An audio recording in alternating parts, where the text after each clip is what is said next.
Clint Eastwood stared at the phone bill on his kitchen table. $63. He had $42 in his checking account.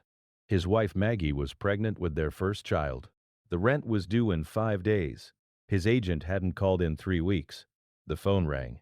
Clint, it's Bill. His agent. Finally. There's something. It's weird, but it's work. I'll take it. You haven't heard what it is yet. I don't care. What is it? Bill sighed. Italian director. Making a Western in Spain. Low budget. The money's not great.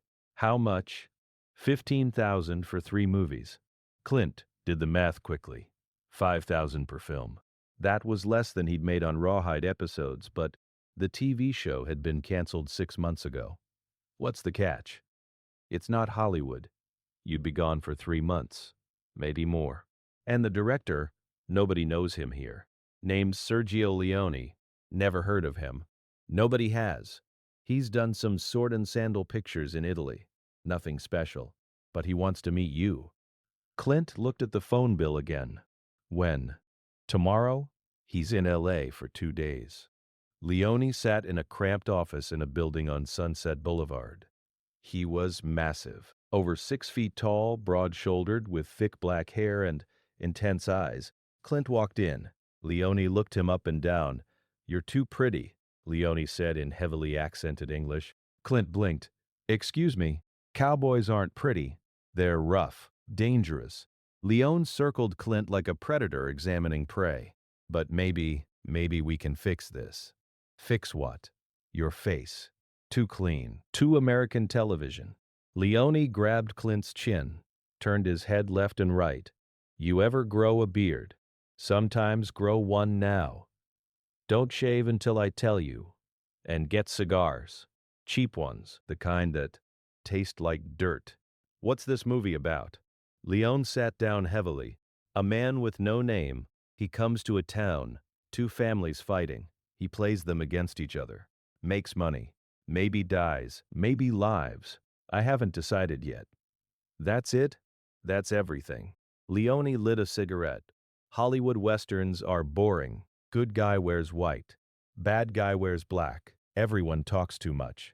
My western is different. How? Less talking. More watching. More waiting. Like real violence. It comes fast. Then it's over. Clint had never heard a director talk like this. The script? Clint asked. Leone laughed. Script changes every day. I write the night before, sometimes the morning of shooting. That's insane, maybe, but it's my way. Leone stubbed out his cigarette. You want the job or not? The rent. The baby coming. I want it. Good. One more thing. Leone's eyes went cold. In Hollywood, they treat you like a star, yes? On television, I had a regular role. You're just background. Another actor. You do what I say. When I say. No questions. Understand? Clint felt anger rise in his chest, but he swallowed it. I understand. Clint had never been to Europe. He arrived exhausted, disoriented. A driver met him at the airport. They drove for 3 hours into the Spanish countryside. Desert. Mountains. Nothing like the American West, but close enough if you squinted.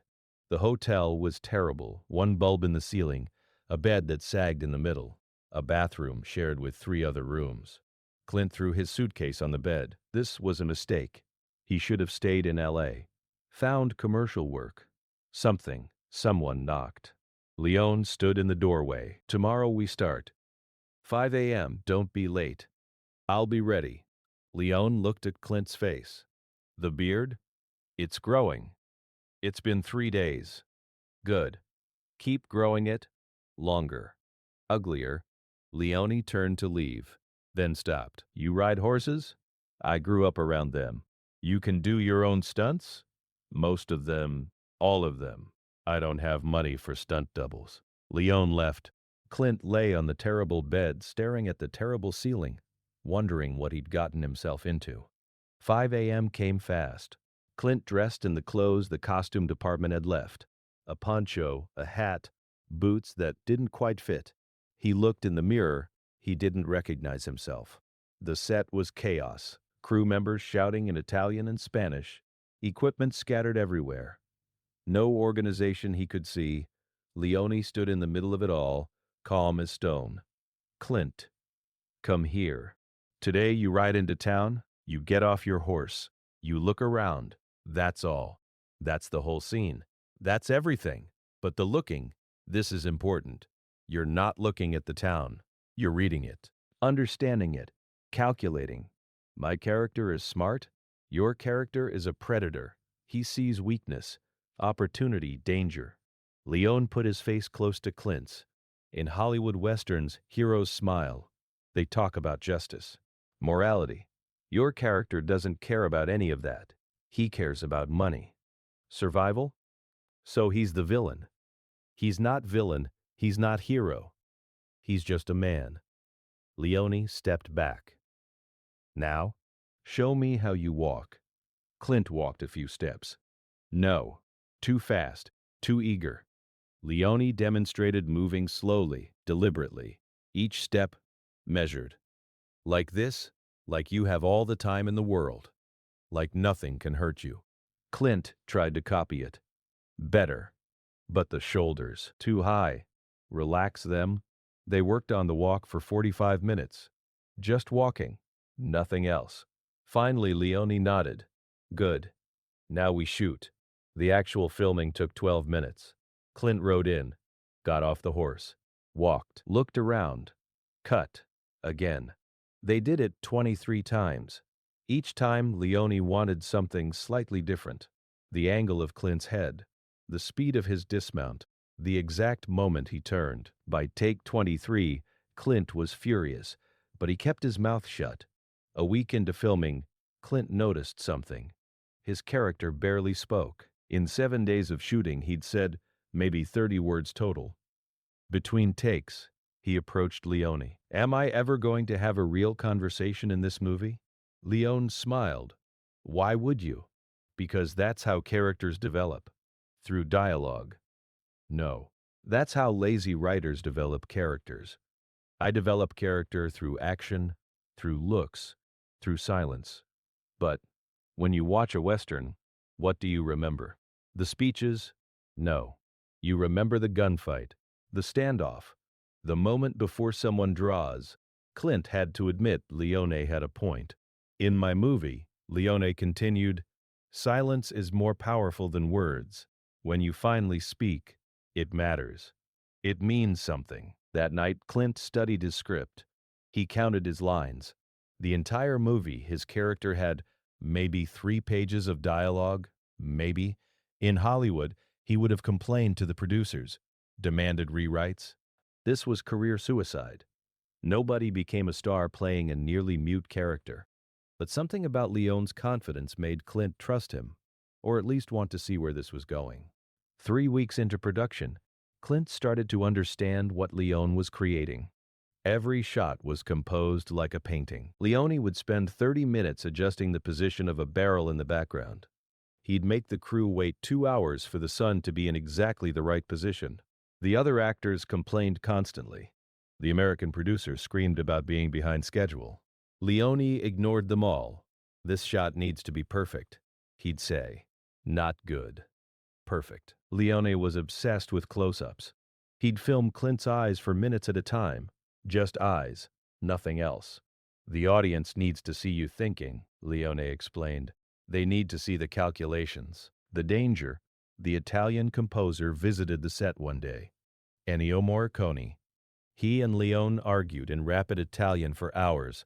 Finally, Morricone sat at a battered piano and played something. Clint had never heard music like it.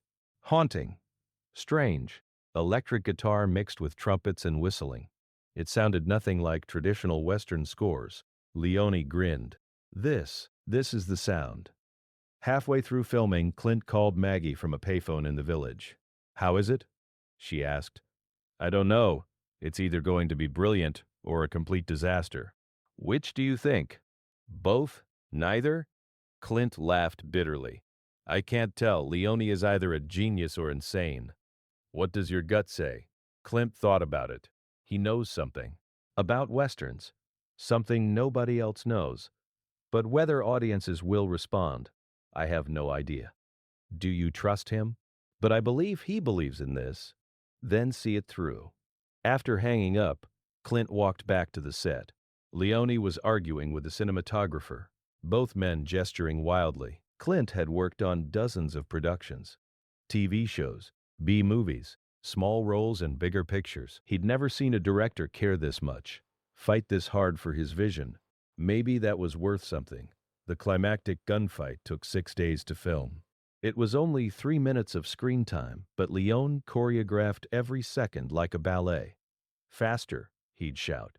Then 5 minutes later, slower, much slower. Impossible in real life, but Leone made it look plausible through editing and camera angles. Nobody can see what happens, Leone explained. Your hand is too fast. The audience sees the beginning. Then they see the result. The middle is mystery. They shot the draw from every angle. Close on Clint's face, close on his hand. Wide shot, over the shoulder, through a window. Reflected in a water trough. Why so many angles? Clint asked. In the editing, I build tension. One frame of your face. One frame of the other man's hand. One frame of the crowd watching. Back and forth. Faster and faster. The audience can't breathe.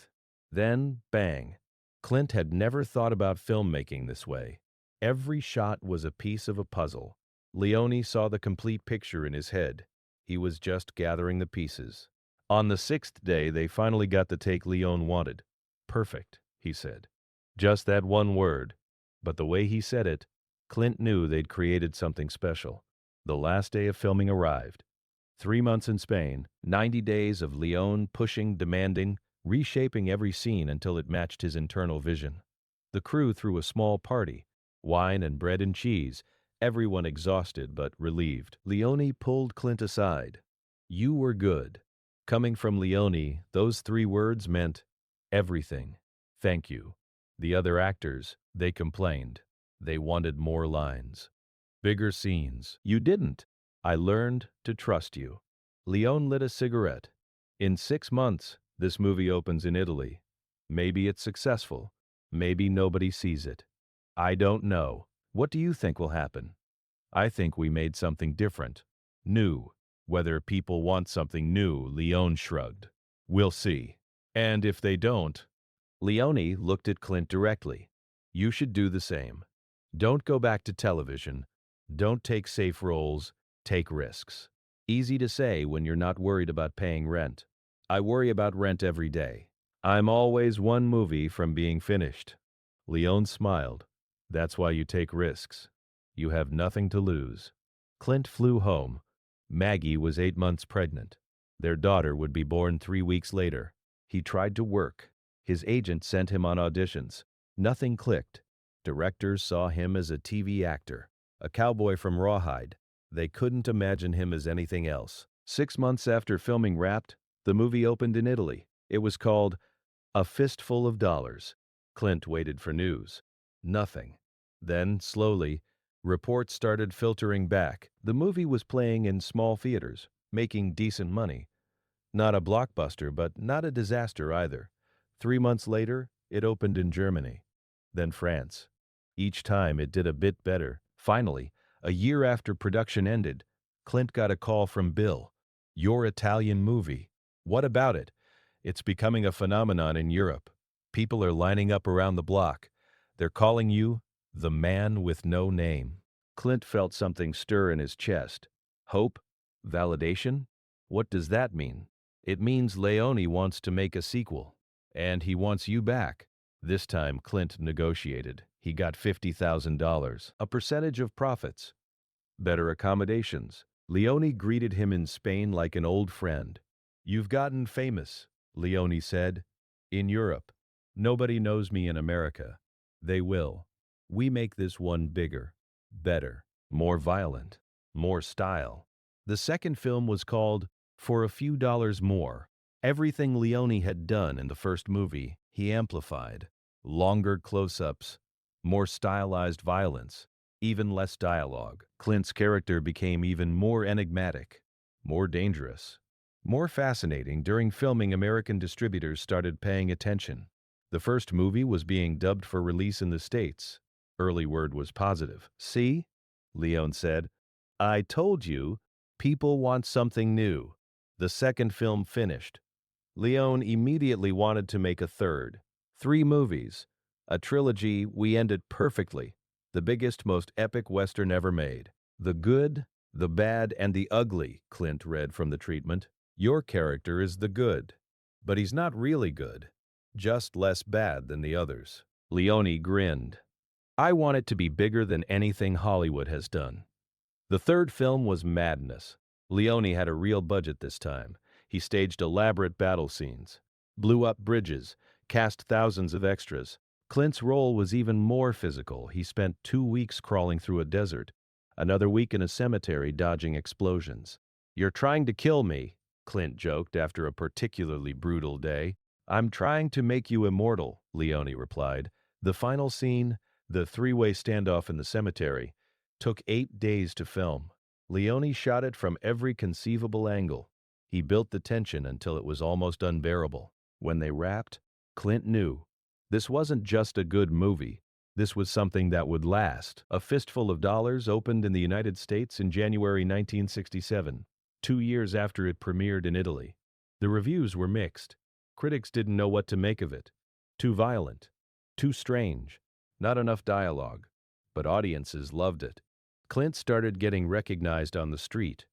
People would quote his few lines back to him, would imitate his squint, his walk. By the time For a Few Dollars More opened 6 months later, he was a legitimate star. Hollywood came calling.